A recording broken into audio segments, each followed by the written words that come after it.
કોઈનું ભલું થાય કે ન થાય, પણ કોઈ દિવસ કોઈનું ખરાબ કરવાની નીતિ ન રાખતા. કારણ કે આ દુનિયા કમજોર છે, આ દુનિયા બનાવનાર નહીં. હર હર મહાદેવ. તો આજે આપણે બનાવવાના છીએ આખા ટમેટાનું શાક. તો આખા રીંગણાનું શાક તો તમે ખાધું જ હશે, પણ આજે આપણે કંઈક અલગ જ રીતે બનાવવાના છીએ આખા ટમેટાનું શાક. તો વિડીયોમાં એન્ડ સુધી બન્યા રહેજો, અને ચેનલ પર નવા હો તો ચેનલને સબસ્ક્રાઈબ કરવાનું ભૂલતા નહીં. તો આપણે મીડિયમ સાઇઝના ટમેટા લઈ લીધા છે. હવે તેને સારી રીતે આપણે ધોઈને કમ્પ્લીટ કરી લેશું. કેમ કે માર્કેટમાંથી આપણે ટમેટા લઈએ એટલે તેને ખાસ પહેલાં ધોઈ લેવા. આ છે મારી વાડીની મોજ. તો ટમેટાને આપણે આ રીતે કાપીને આ અંદર જે બીનો ભાગ આવે છે તે આપણે અલગ કરી લેવાનો છે. આ તમે જોઈ શકો છો, આ રીતે ટમેટું આપણું કાપીને કમ્પ્લીટ કરી લેવાનું છે. તો આપણે બધા જ ટમેટા કાપીને કમ્પ્લીટ કરી લીધા છે, અને તેની સાથે આપણે થોડા એવા વટાણા પણ અહીંયા લીધા છે. તો સૌથી પહેલાં ટમેટામાં ભરવા માટેનો મસાલો કમ્પ્લીટ કરવા માટે આપણે અહીંયા સિંગ, સવાણું, થોડા એવા ગાંઠિયા, તેની સાથે આપણે થોડું એવું લાલ મરચું એડ કરીશું. તેની સાથે આપણે થોડું એવું આખું જીરું એડ કરીશું. તેની સાથે થોડી એવી હિંગ એડ કરીશું, થોડી એવી હળદર, અને સ્વાદ પ્રમાણે થોડું એવું મીઠું, અને થોડી એવી ખાંડ. અને આપણે અહીંયા થોડા એવા તલ લીધા છે, અને થોડી એવી આપણે ધાણી એડ કરીશું. ધાણી એડ કર્યા પછી આપણે થોડું એવું તેલ અને થોડો એવો લીંબુનો રસ, આ બધું જ એડ કરીને બરોબર મિક્સ કરી લેશું. આ તમે જોઈ શકો છો, મસાલો આપણો કમ્પ્લીટ થઈ ગયો છે. હવે તેને ટમેટામાં દબાવીને આ રીતે ભરી લેશું. તમે જોઈ શકો છો, ટમેટામાં ફર્સ્ટ ક્લાસ રીતે દબાવીને મસાલો આપણે બધા જ ટમેટાની અંદર ભરી લેશું. આખા ટમેટાનું શાક તમે ક્યારેય ખાધું છે કે નહીં તે કોમેન્ટ કરીને જરૂરથી કહેજો. અને જો ક્યારેય આખા ટમેટાનું શાક તમે ન બનાવ્યું હોય તો એકવાર જરૂર આ રીતે બનાવજો. તો ટમેટા આપણે ભરીને કમ્પ્લીટ કરી લીધા છે. તો હવે આપણે થોડું એવું તેલ ગરમ કરીશું. તેલ ગરમ થાય એટલે થોડી એવી રાઈ, તેની સાથે આપણે થોડું એવું જીરું, અને આપણે આખો મસાલો અહીંયા લીધો છે, સૂકા મરચાં, તજ, લવિંગ, આ બધું જ એડ કરીને થોડી એવી હિંગ એડ કરી દઈશું.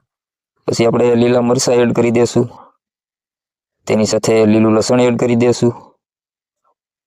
લીલું લસણ અને મરચાં સેજ બ્રાઉન થાય એટલે આપણે તેમાં ડુંગળી એડ કરી દઈશું. તેની સાથે આપણે થોડું એવું આદું એડ કરી દઈશું. હવે બધું જ સારી રીતે આપણે પાકવા દઈશું. તો બધું જ આપણું પાકીને કમ્પ્લીટ થઈ ગયું છે. તો હવે આપણે તેમાં 2 મીડિયમ સાઇઝના ટમેટા લીધા છે, તે કાપીને કમ્પ્લીટ કર્યા છે, તે આપણે એડ કરી દઈશું. અને આપણે સ્વાદ પ્રમાણે મીઠું એડ કરી દઈશું. થોડી એવી હળદર એડ કરી દઈશું.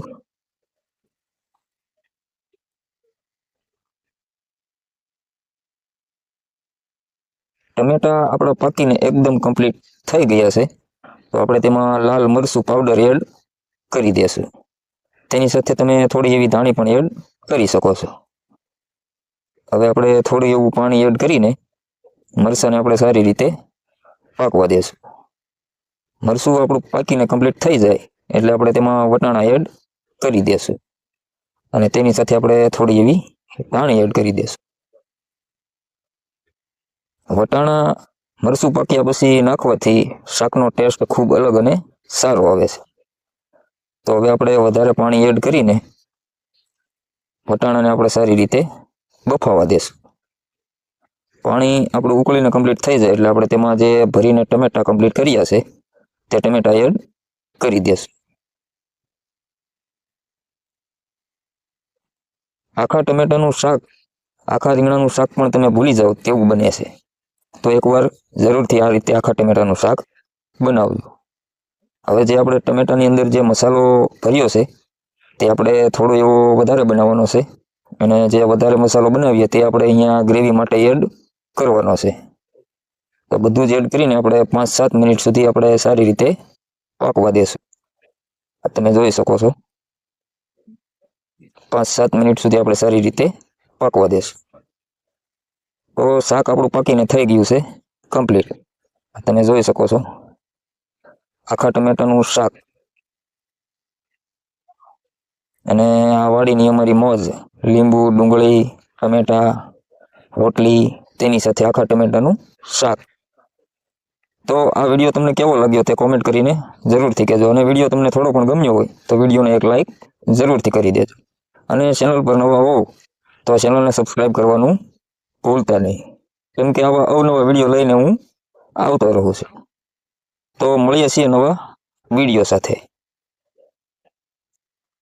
આ છે અમારી વાડીની મોજ, તમે જોઈ શકો છો. આ અમારે રાજુભાઈ.